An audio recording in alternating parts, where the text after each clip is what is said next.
name is Carol Craig. I'm a licensed mechanical engineer with about 30 years experience. I had a lot of my career in Northern California, where I worked the same job at county complex. And the complex was everything from courthouses to education to jail, things like that. A lot of responsibility.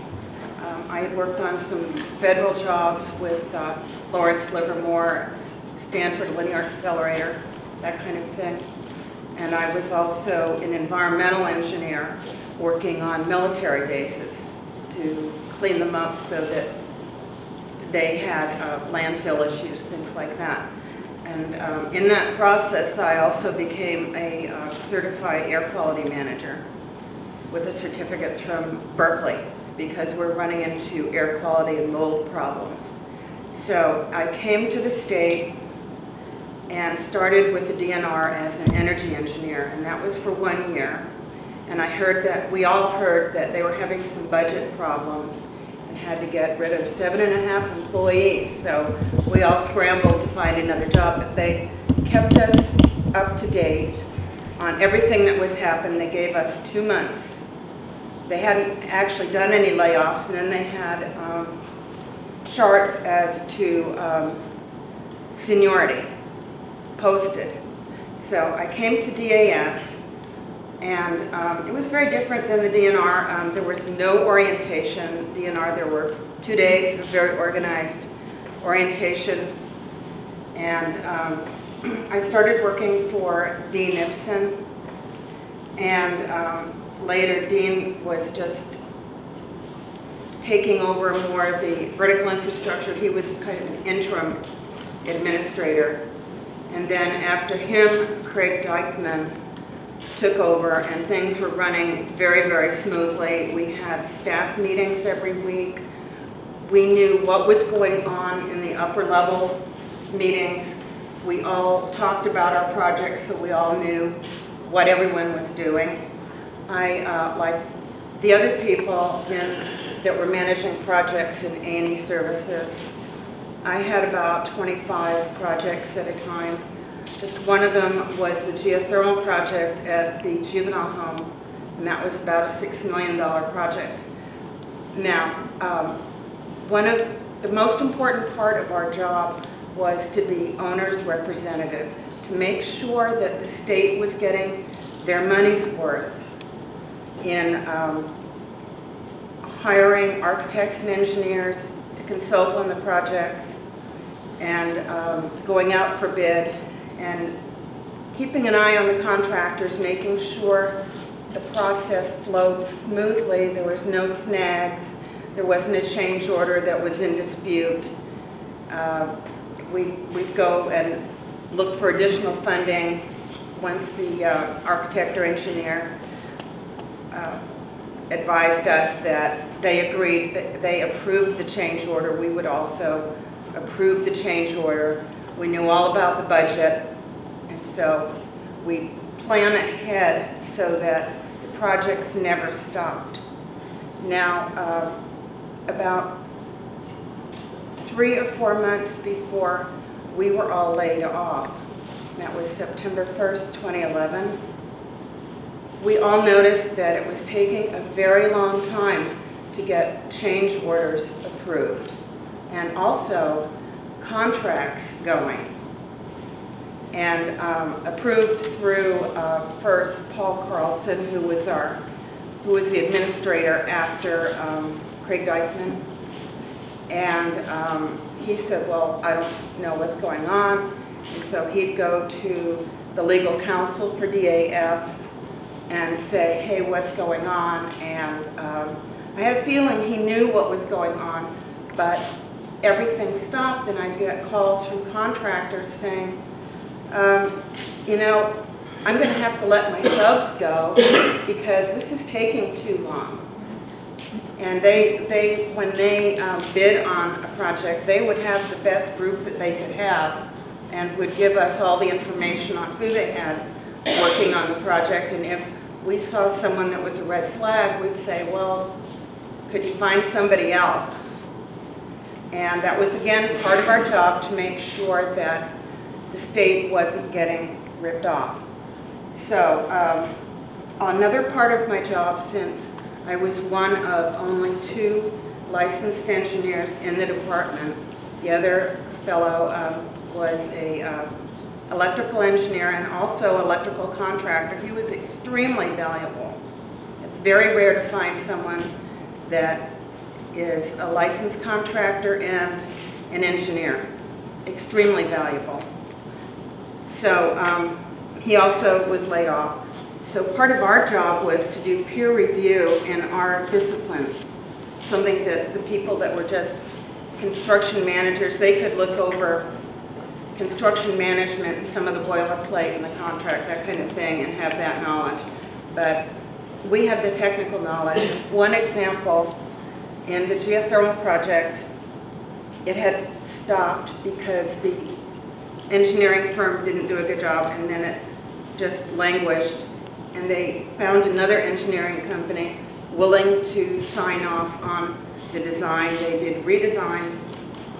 And then with all the results and the drawings, they said the existing well field will only do 37% capacity of this complex. And I said, that doesn't sound right. So that evening I did some quick calculations and I said, according to my calculations, it'll do 115% of the capacity. And this firm was ready to scrap the project, wasting hundreds of thousands of dollars. And I just did some quick calculations, and I was talking to the lead engineer, and I said, did you use the ASHRAE standard for geothermal projects? And they said, oh, yeah, sure. And I said, okay. And they said, oh, what standard number is that? I said, I have a feeling you didn't have that. And then I looked at the piping material that they were using, and it was metal. It was very, very expensive pipe. And what was recommended was a plastic pipe that was maybe a quarter of the cost. And I said, by the way, you need to change that pipe out. And so we were off and running again. But think what would have happened with the current people that replaced us. As far as I know, none of them were engineers. If there were any engineers, I think there was one fellow who was out of school for maybe 5 years. Probably wouldn't have known this, you know. And so I dug him out of trouble every once in a while. And Paul was very appreciative. But they didn't have that. And after we were laid off, I got a call on one of my projects from a contractor, and he said, you won't believe what's happening over here. They had hired an independent construction management firm that they were paying an hourly rate to. And they were taking the place of that contractor architect and contractor engineer relationship that is in the Iowa Code, and it's also in the architectural code and mechanical code and building code, that the architect and engineer is supposed to oversee the contractor. The project manager only interferes with the contractor for the contract and payment and review of change orders. Otherwise, the engineer that was hired or the architect does that. Now, the way things were working under the new group, there was no one to go to bat to the contractor. And so they would do all kinds of things that really were change orders, but the project management company, who I believe were not independent, they were hired, chosen by DAS. They probably did not compete for that position either.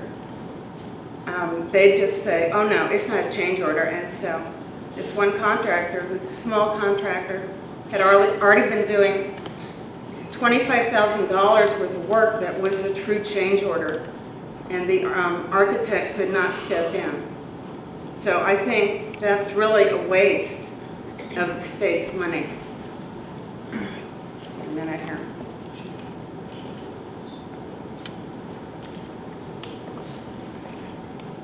So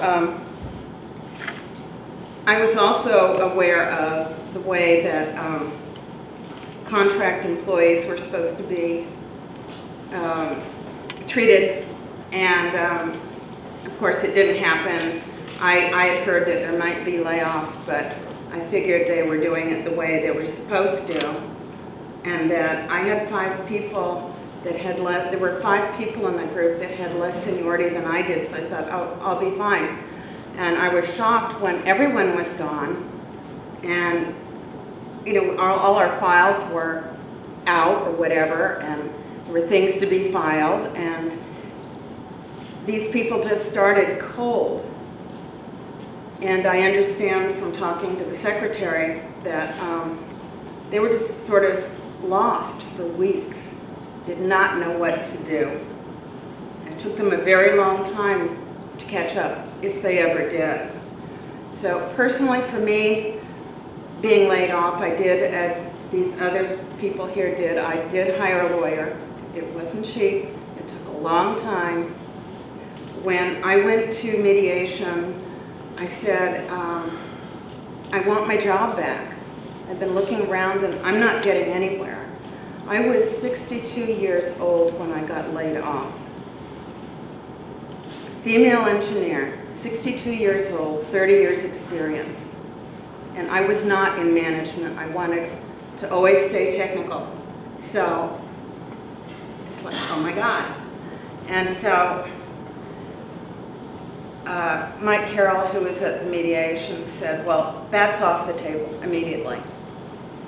Now, that's not the way the state's supposed to work. They're supposed to do a recall, and you should be considered first.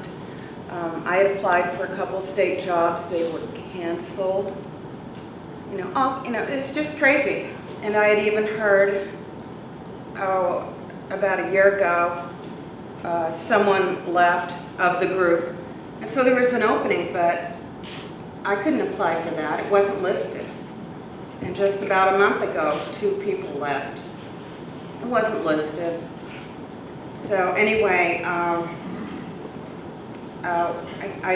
mediated with Dean. So there were his lawyer, my lawyer, Dean, and me. And it was good. And we basically got the same settlement. We can clarify, you're talking about Dean Ibsen? Dean Ibsen. Yes, sorry. We got the same settlement, and then 2 days afterwards, I got a call from my lawyer, and he said, DAS would like to offer you $2,000 to keep it confidential, because I had agreed that I wanted it public.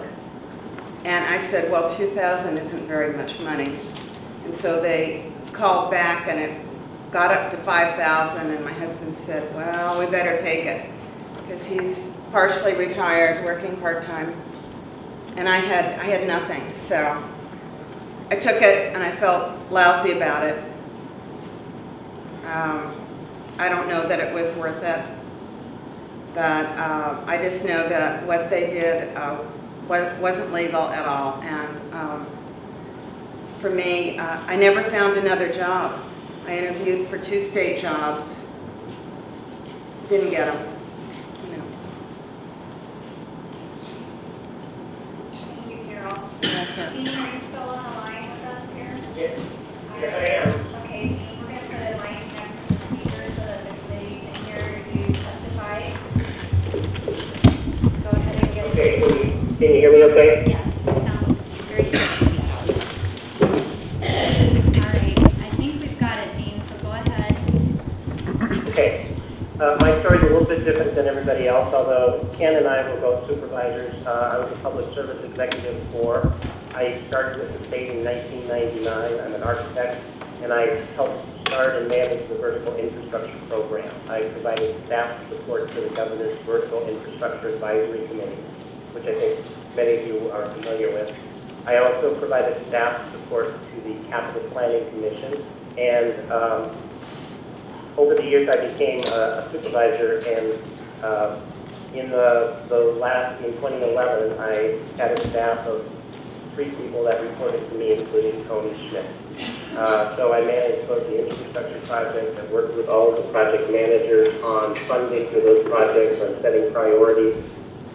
And I also worked on special projects such as the IUD building with Tony Schmidt.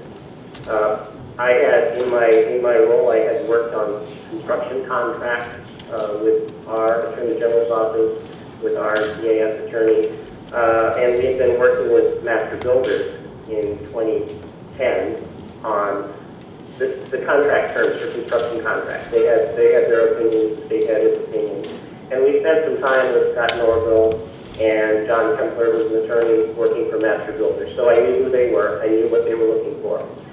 When Mike Carroll came into office in January of 2011, I thought, well, that's positive, construction, I think that may be good.